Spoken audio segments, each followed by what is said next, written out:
Hey guys, welcome back to the channel. Mavri here with episode 6 of Id Invaded. Now I know episode 7 has been released as well about this time. I'll try my best to get episode 7 out as soon as possible as well, so that we can finally be caught up with the current series. But anyways, back to this current one. We should be wrapping up this current arc with the Gravedigger now. In the last episode, I did mention that there were some still kind of wonky stuff I feel about the entire situation, particularly between what Kazuta, the supposed pyrotechnic, or sorry, not the pyrotechnic, the supposed Gravedigger, his motivations and whatnot. I feel like there were still some things bugging me, right? He's not exactly acting logical. I mean, of course he has a hole on his head, so perhaps that it could be explained that way. But overall, I do feel that there are some stuff that he's not doing correctly, and more particularly with Hondo Machi's reasonings as well, like how she can make or come to the conclusions that she is arriving at. A commenter said that, you know, I can just wait until this episode and all my answers will be, all my questions will be answered. Is that true or not? Well, I guess we can do a postmortem at the very end of this episode. So let's just get into it and see what happens. Alright, let's begin in 3, 2, 1, play.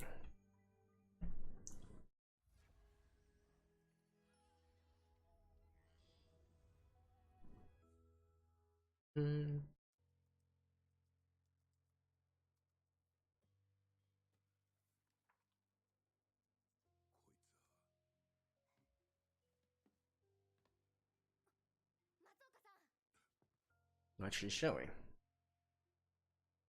Oh.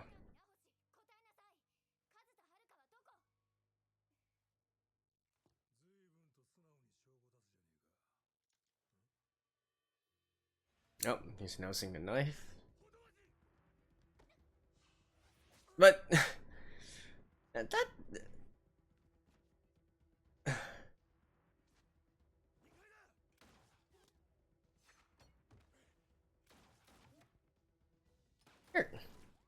seriously.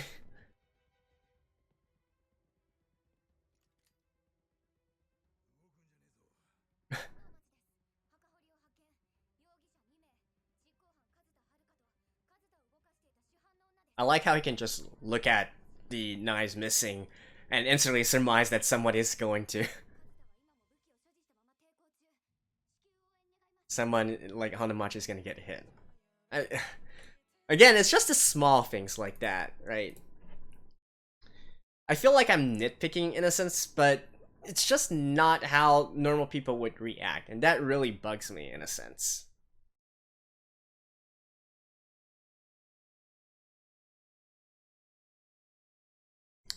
Like,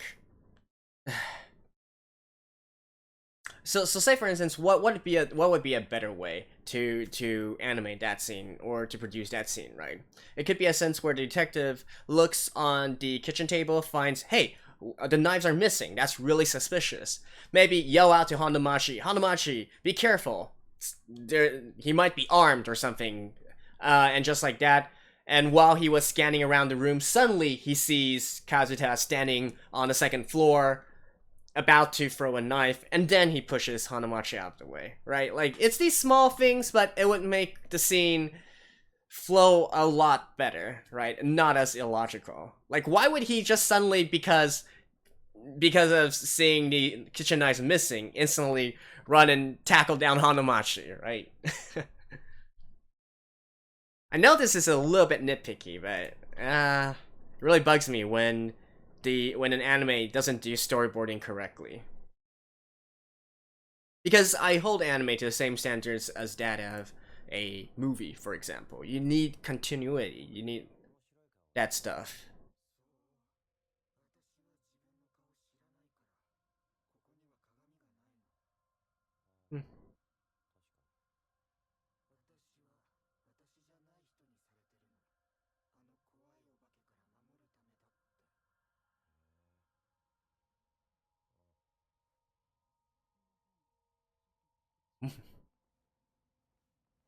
Hey, it's Kazuta, right?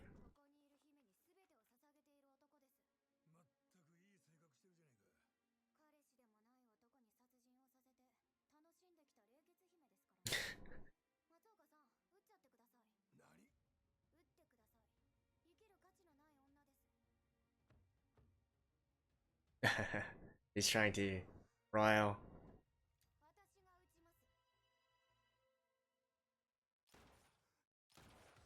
He's trying to rile him off.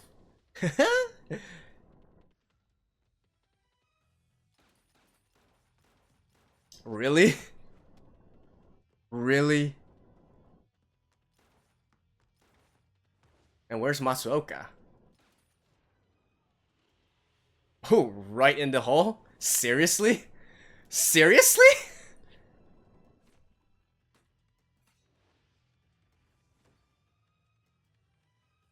Where's Matsuoka? And that entire time you weren't doing anything?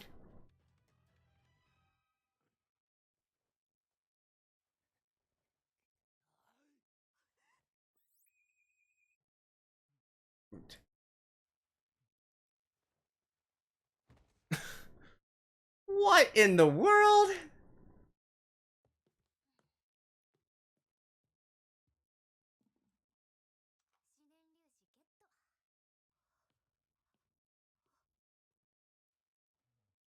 Yeah, Hondomachi is definitely a little bit out of it as well.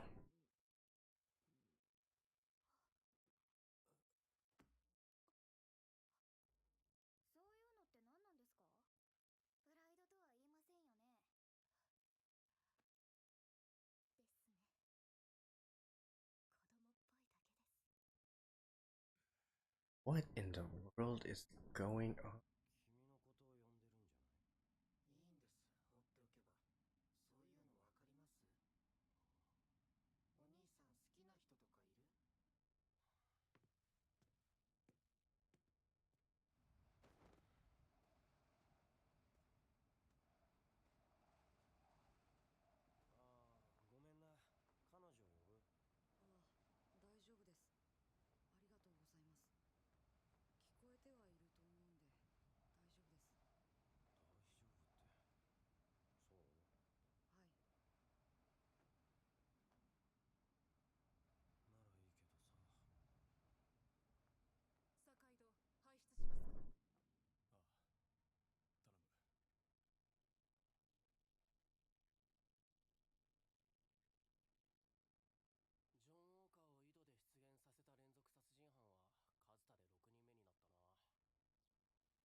You guys are one to talk. You guys are the one using the well.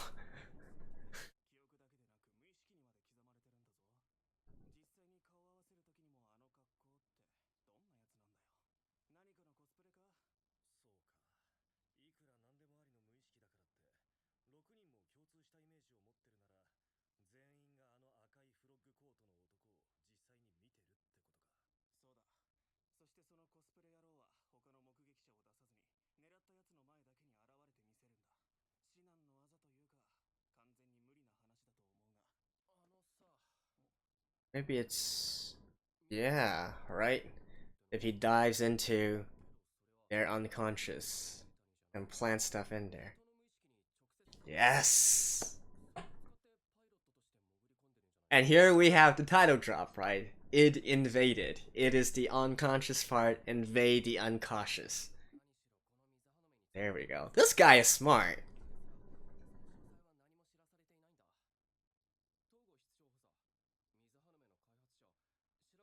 Hmm.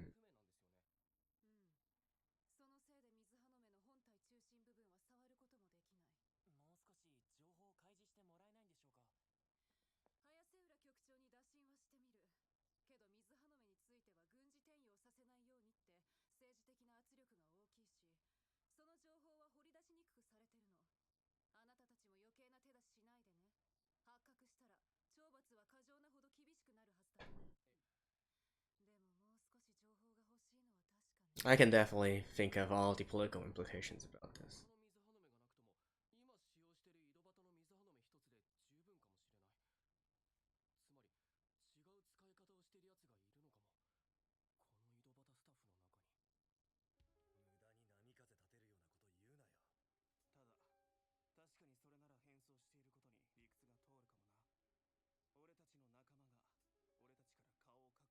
But shouldn't all usage of it be monitored and logged?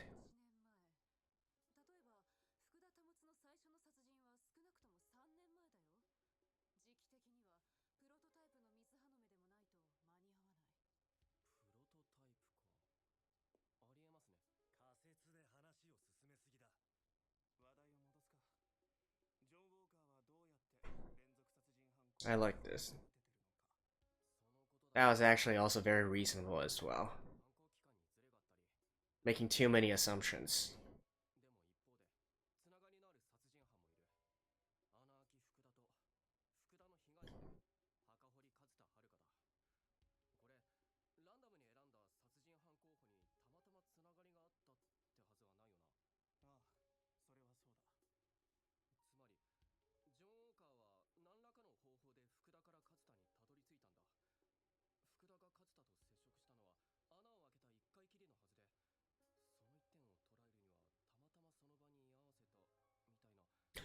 Speaking of which, why haven't they interrogated Fukuda yet in regards to John Walker?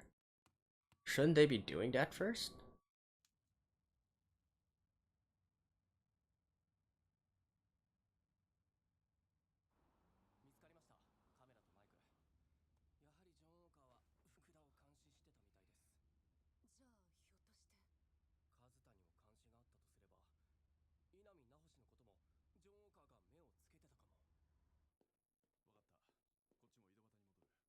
Oh, I see. But they probably don't even know him because he's only diving into their unconscious.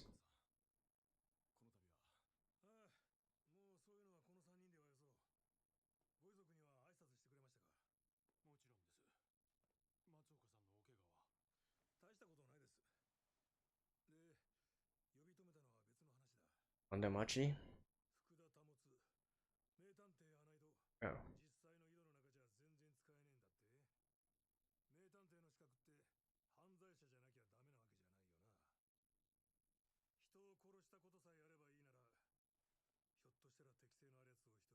Ondamachi.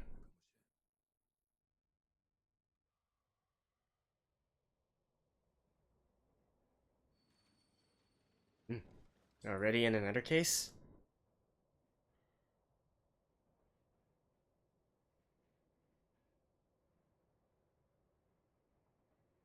Yep.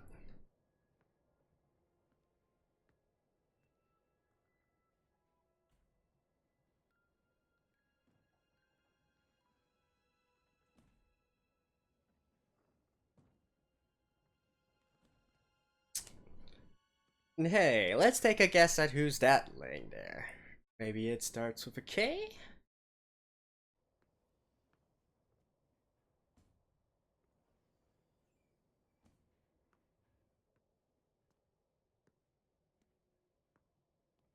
Oh, wait, what?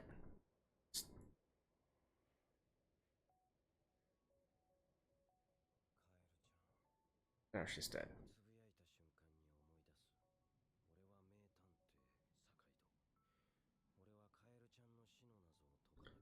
She walked there? Die? But no, no, no. Yeah, the killer walked down. Where did it stop? Oh, still going on. Oh, someone there?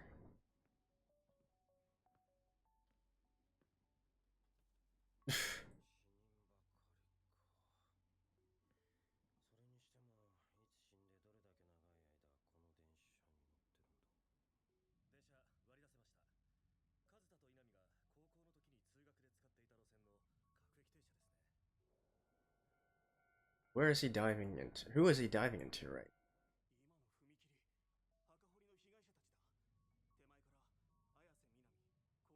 Oh, he's diving into Inami.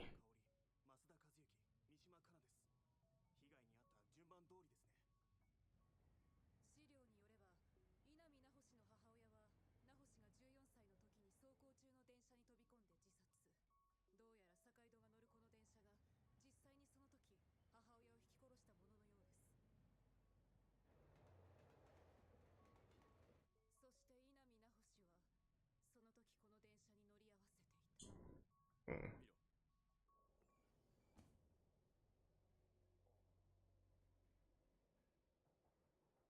There's the murder weapon.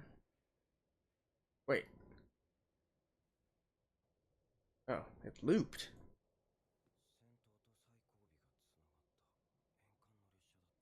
Oh, so that's why it's a circle. Ooh, she's in here.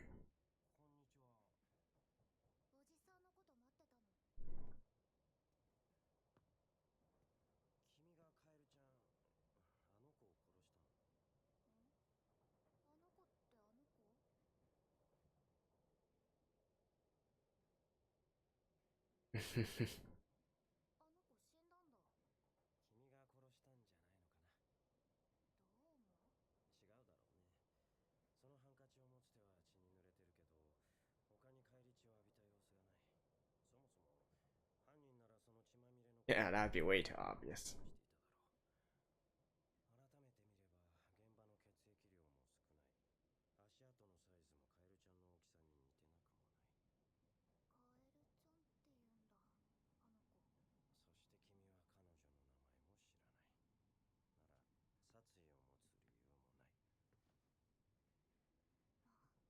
You don't necessarily have to know someone to want to kill them.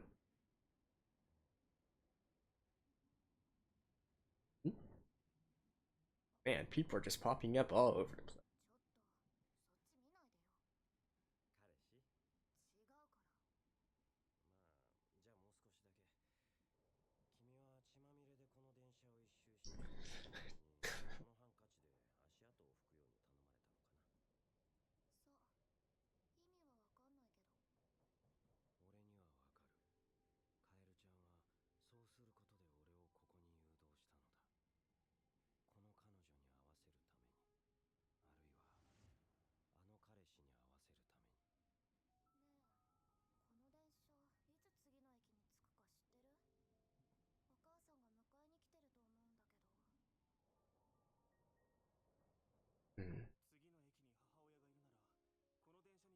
Because the train is, if the train's running in a circle.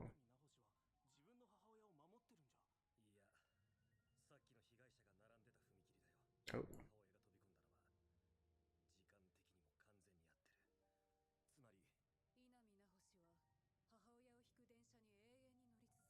She hates her mom? Walker again.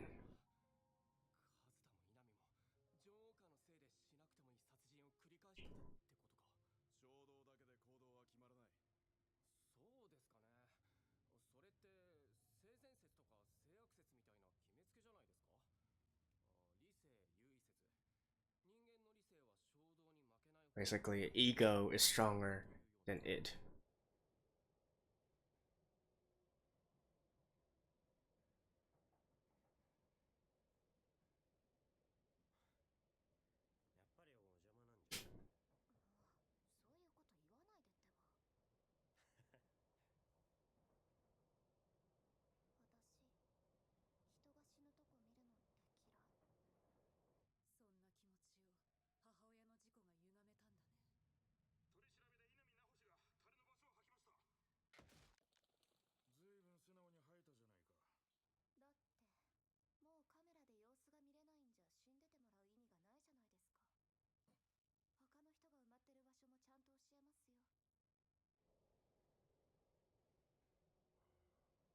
What? Ugh.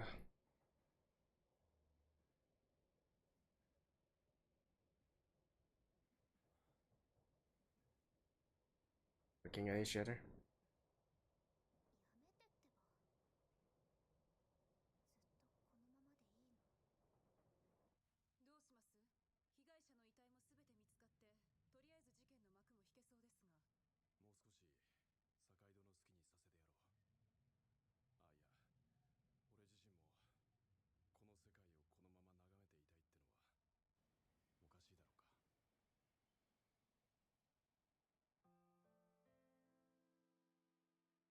I mean, it would be good to sort of figure out her motivations and whatnot.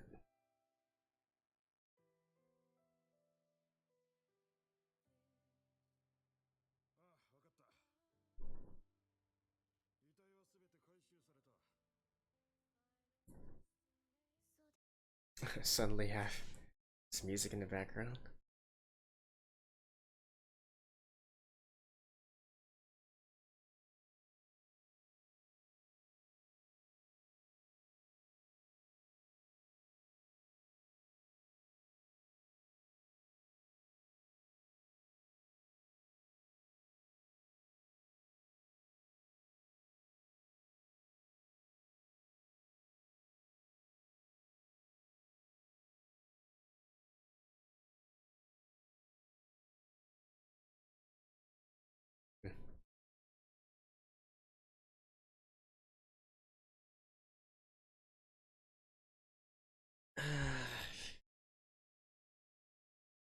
Again, from last episode, I'm not quite sure I agree with the leaps of logic that she did.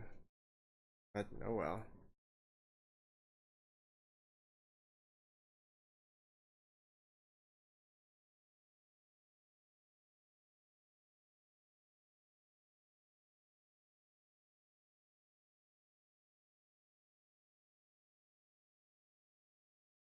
Really.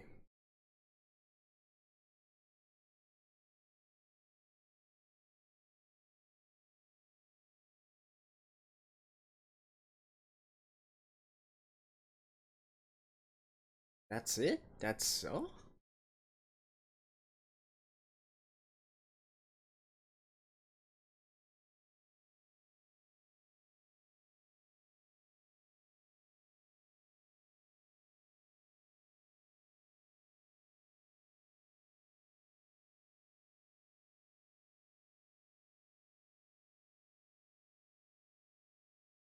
I thought Sakaido.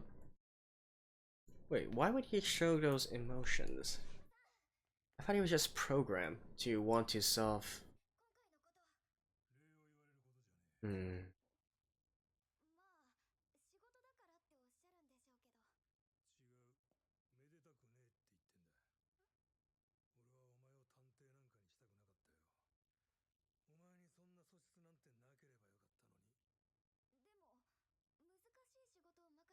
Because it means you're ready to kill.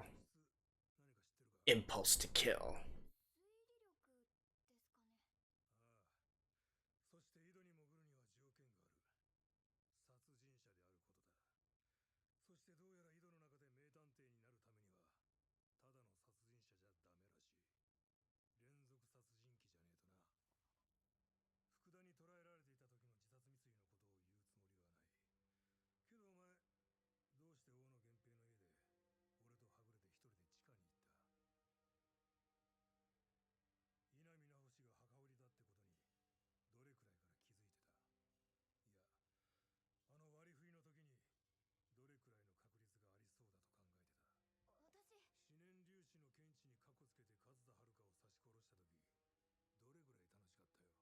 Mm-hmm.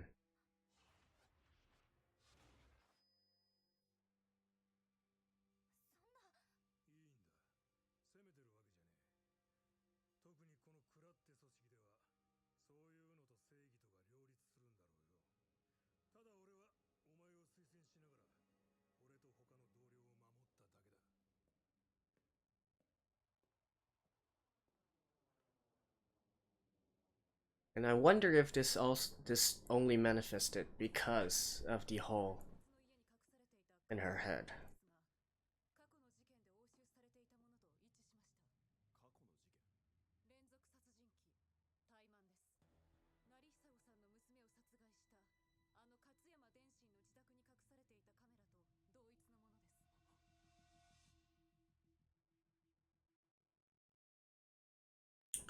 Alright. See you guys after this. Okay, so with the end of this episode, we also conclude this arc with the Gravedigger, right? And to me, still, even after this episode, there are some stuff that I still have questions about, and some more misgivings, I guess you could say, about this arc. So first of all, let's think back to what I said last episode, right? In regards to, I feel like Hondo Machi's her logic is leaping way too much. Like, even though I liked what they tried to do at the very end of last episode, firing off these different questions, trying to catch the suspect in a contradiction and whatnot, I feel like they didn't really make much logical sense when you think about them.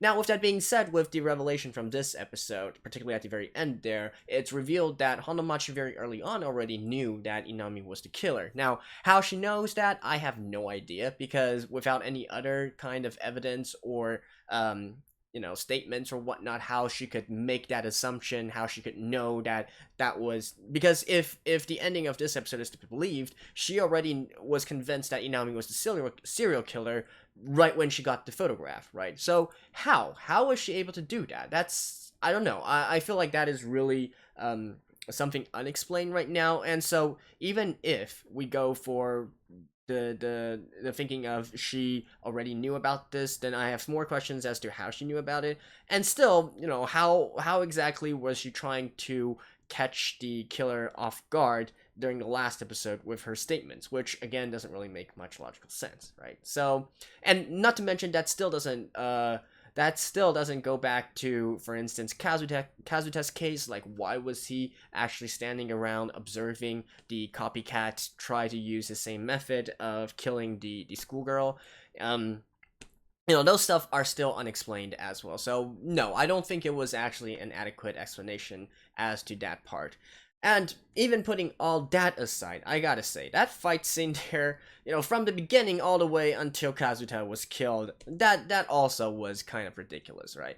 I already mentioned during the episode in regards to the detective Matsuoka pushing Hanamachi out of the way so she wouldn't be hit by the knife. I felt that the sequence of events there was highly illogical. That could have been easily fixed with some other things. So with that one, I'll put that as a little bit of a nitpick, right? There are ways to make it flow better, but in the grand scheme of things, I guess it doesn't really matter that much. But what I don't find excusable is at the very end there with, okay, so up to the point where Hanamachi was pointing a gun and threatening to kill Inami, right? I think that was pretty clear that it was basically just a sort of threat towards Kazuta, trying to lure him out of his hiding place, and it worked, right? Obviously, I wasn't expecting Hanamachi to kill Inami there, just like that in cold blood, right? However, what happened next was definitely a little bit kind of for me, right? Starting with Kazuta jumping a story off and then still like bouncing out like nothing has happened. And then, the knife fight versus the gun, that was, like, really close. Like, it's not like that was meters or lots and lots of feet away. That was basically, what, less than 5 meters between them? Or, less than 20 feet or something like that, 15 feet.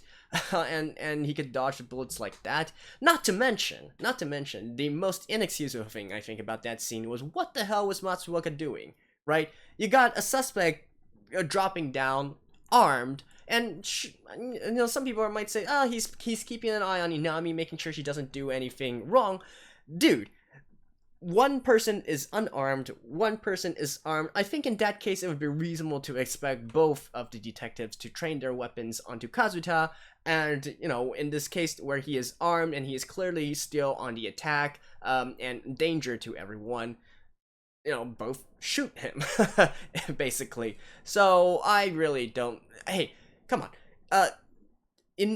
Hanamachi was about to die there, right? She was about to die because Kazuta was on her with a knife in his hand. So I don't buy the case where Matsuoka would just be standing around and letting Hanamachi take care of the situation, right? So that again, that part is inexcusable. So really didn't like the way that they decide to do that part. But, well, anyways.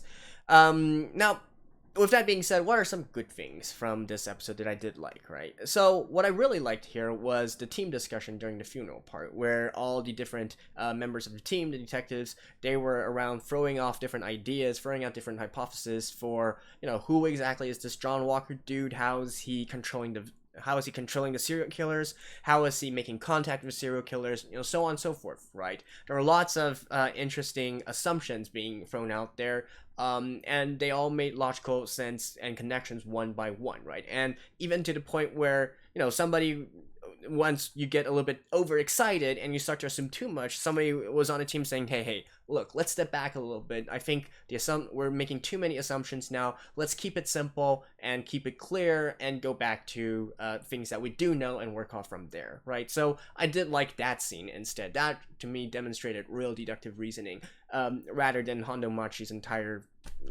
her entire thing on trying to find Inami. So I did like that part there. And however, with that being said, there's also a little bit of a bug that I think should have been taken care of as well, and that is, if they did believe that John Walker had a connection to all these different serial killers, why didn't they already interrogate them on this? They had 2 and now 3 surviving. Well, sorry, they had 2 in custody. 1 later suicided himself, courtesy of Narihisago, and now they got Inami again. So they have 2 serial killers who have connections to John Walker in their custody. Shouldn't they at least interrogate them about this John Walker figure? And if they both, for cross-testing and whatnot, and for different incentives and so on and so forth, lie detection maybe, once they figure out that, hey, these 2 really do not have any idea who John Walker is at all, then they can make the confirmation that this John Walker character is really only in their subconscious, right? And that would really narrow down the entire situation. They could have been on this, a line of reasoning a long time ago instead of going back and forth, right? So something that's only affecting them from their subconscious, so on and so forth. So that is something that I feel they should have done a lot earlier. What else here? So, and I like the sort of background story that's being put here. I definitely feel that it has something to do with this machine, this well-making machine, and the inventor, or so on and so forth. So, but we'll get to that when we get there. And of course, it eventually goes back to Narihisago's case, right? I think that was something I called in the first episode, because typically these kinds of things, the antagonists do have some sort of relation with the protagonist. So that is more meta knowledge of some sort, but still. Hondo Machi, so that's the other interesting development from this episode. She was being a little bit weird throughout the past few episodes, but here it's really confirmed that she has lost her sense of, she's not wired correctly anymore, right? She killed Kazuta without basically flinching at all. In fact, she was really proud of herself to be able to gather the cognition particles from Inami once she killed Kazuta. So she's a little out of it, right? She definitely has the makings of a serial killer already. She enjoys killing, I think. She enjoys the wound and pain and inflicting hurt on others. Now the question is, did she have it in her all along, or is it because of the hole that was drilled into her from the perforator, right? Did that somehow change her in some way? But I guess that's also something that we'll know in the future. With that said, what else was discussed here? Right, the entire concept of being able to affect someone's subconscious to the point where it surpasses your conscious, right? Your id. Remember, we had this big discussion in regards to the psychoanalysis theory of human psychology already. The id, the ego, the superego. So here, pertaining to the title, id invaded, they're saying that the id is getting invaded, being overwritten, and overpowering the ego and the superego to become the driving force of the particular person. Is that possible or not?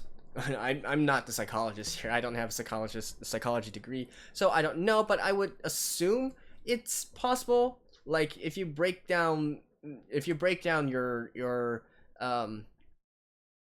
well, how should I put it? If you have a certain ideal that makes it so you think it's So for one thing, it definitely isn't being done by the ego, right? So killing because of the ego would mean, for instance, if you're a mercenary, you're making money off of it, or for instance, if killing is going to benefit you in some way, right? That's what the ego is all about. The super ego would be something where killing it is for some higher cause, right? So say for instance for religion or whatnot, a crusade or something like that. That would be killing for the super ego. As for killing just for killing's sake, I don't really know about that. That goes back to the question here that was posed as well. You know, are humans inherently good or humans are inherently evil? Is killing others part of human nature and human instinct, right? And that, I think, is a hard question. I'm really curious to know how this series is going to go in terms of that question. So, there you go. That is Invaded episode 6. I will try to get out episode 7, maybe today, maybe tomorrow. And so then we'll be caught up to the current series. I feel like this arc particularly, to me, has been a little bit weaker than the others because of the, the logical problems that I have with it. But overall, it is still very interesting and enjoyable. And really now with the more stuff floating to the top, more backstory and whatnot, things should only get even more interesting. So there you go. See you guys next time. Bye bye.